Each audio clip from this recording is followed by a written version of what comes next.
Assalamualaikum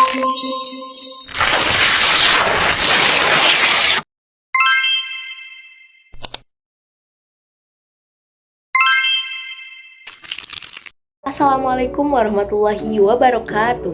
Perkenalkan, nama saya Nashwaraya Atalah dari kelas 1C, jurusan Bimbingan Konseling Islam, Fakultas Dakwah dan Komunikasi, UIN Sunan Gunung Jati Bandung. Di sini saya akan menjawab dan menjelaskan dari soal-soal yang telah diberikan dari mata kuliah Ilmu Komunikasi dengan dosen pengampu Bapak Dr. Cecep Suryana MSI. Berikut saya akan menjawab pertanyaan nomor 1. Berikut untuk pertanyaannya. Nah, untuk Socrates tersendiri, beliau adalah seorang filsuf dari Yunani dan salah seorang pemikir dari teori antroposentrisme, dan beliau hidup pada masa Yunani klasik. Nah, menurut beliau, retorika adalah demi sebuah kebenaran dengan berdialog sebagai tekniknya. Mengapa? Karena dialog akan menimbulkan kebenaran dengan sendirinya. Nah, untuk retorika tersendiri, apa sih itu retorika? Untuk retorika berasal dari bahasa Inggris, dari rhetoric yang bersumber dari bahasa Latin atau rhetorica yang berarti ilmu dalam berbicara. Nah, mengenai bicara, ada dua orang yaitu Clint Brooks dan Robert Penn-Warens yang membuat buku yang berjudul Modern Rhetoric. Mereka mendefinisikan bahwa retorika yaitu the art of using language effectively, atau seni dalam penggunaan bahasa secara efektif. Nah, dari dua pengertian tadi yang saya sampaikan, muncullah dua pengertian. Yang pertama, pengertian secara sempit bahwa retorika yaitu mengenai berbicara, dan untuk pengertian secara luasnya, retorika yaitu penggunaan bahasa atau penggunaan bicara baik secara lisan maupun tulisan. Jadi banyak orang-orang yang memiliki mindset bahwa retorika itu berpidato atau public speaking di depan banyak orang, tetapi ada juga yang mengartikan atau mendefinisikan bahwa retorika itu sebuah seni dalam menulis. Untuk selanjutnya, saya akan menjawab dan menjelaskan pertanyaan dari nomor 6. Berikut pertanyaannya.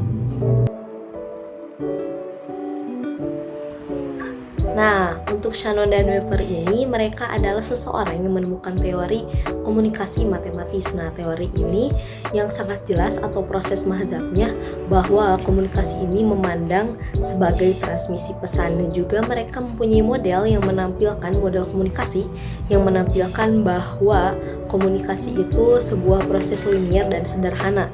Maka model-model Shannon dan Weaver ini banyak yang dijiplak karena sederhana itu.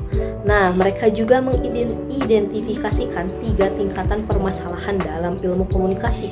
Berikut permasalahan-permasalahan dalam komunikasi. Permasalahan-permasalahan tersebut adalah yang pertama ada tingkat A, yaitu permasalahan teknis, yaitu seberapa akurat sebuah simbol dapat mentransmisikan komunikasi. Yang kedua, tingkat B ada permasalahan semantik, yaitu seberapa tepat simbol yang ditransmisikan menyampaikan makna yang diinginkan.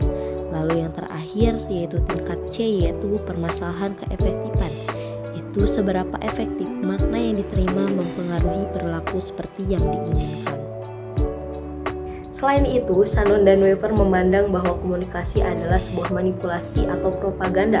Dengan contoh, si A berkomunikasi dengan si B bisa dikatakan efektif ketika si B merespon apa yang sesuai diharapkan oleh si A. Oke, untuk selanjutnya saya akan menjawab pertanyaan nomor 15. Berikut pertanyaannya. Nah, untuk yang pertama ada pembentukan konsep diri. Untuk pembentukan konsep diri adalah pandangan orang lain mengenai kita yang hanya informasinya hanya bisa diperoleh dari orang lain karena yang menilai kita adalah orang lain. Nah, menurut George Herbert, beliau mengistilahkan ada yang namanya significant other. Significant other ini adalah orang-orang yang perannya penting dalam konsep diri kita. Dalam significant other ini ada orang tua, saudara-saudara, dan orang-orang yang ada di dalam satu rumah dengan kita. Yang kedua, ada pernyataan eksistensi diri. Nah, untuk pernyataan eksistensi diri ini, contohnya kita datang ke sebuah seminar. Nah, untuk di seminar itu, moderator sudah mempersilahkan nih kepada penanyanya untuk menanyakannya secara to the point. Tetapi si penanya ini menanya dengan panjang lebar dan istilahnya tidak nyambung atau tidak relevan karena ingin menunjukkan eksistensi dirinya. Yang ketiga yaitu untuk kelangsungan hidup. Para psikolog mengungkapkan untuk hidup secara sehat secara rohaniah yaitu dengan cara kita ramah terhadap orang lain, berhubungan sosial baik dengan orang lain. Secara kita manusia adalah makhluk sosial. Untuk selanjutnya saya akan menjawab pertanyaan nomor 20. Berikut pertanyaannya. Nah, di sini fungsi komunikasi sebagai hiburan. Contohnya pada saat ini media elektronik menduduki sebagai yang tertinggi dibanding dengan fungsi-fungsi lainnya.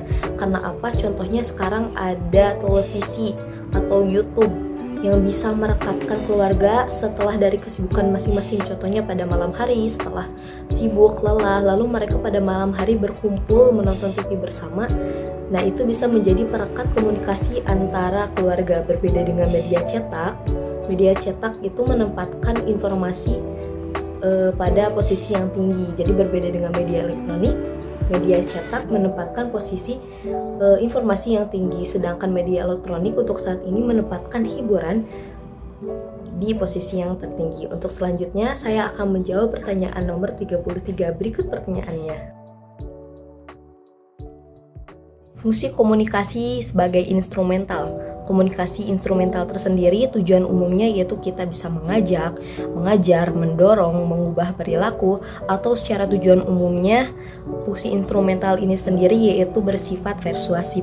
Nah, komunikasi juga sebagai instrumental ini berfungsi untuk mencapai tujuan ataupun kita bisa mendapatkan pekerjaan. Nah, ada jangka pendek dan ada jangka panjangnya. Untuk jangka pendeknya kita bisa memperoleh kesan, pujian yang baik karena kita bisa berpublic speaking, bisa berkomunikasi. Nah, untuk jangka panjangnya kita bisa mendapatkan keahlian, kita bisa berpublic speaking, berpidato di depan umum, atau kita bisa berunding. Mungkin sekian yang dapat saya sampaikan. Mohon maaf, masih banyak kekurangan.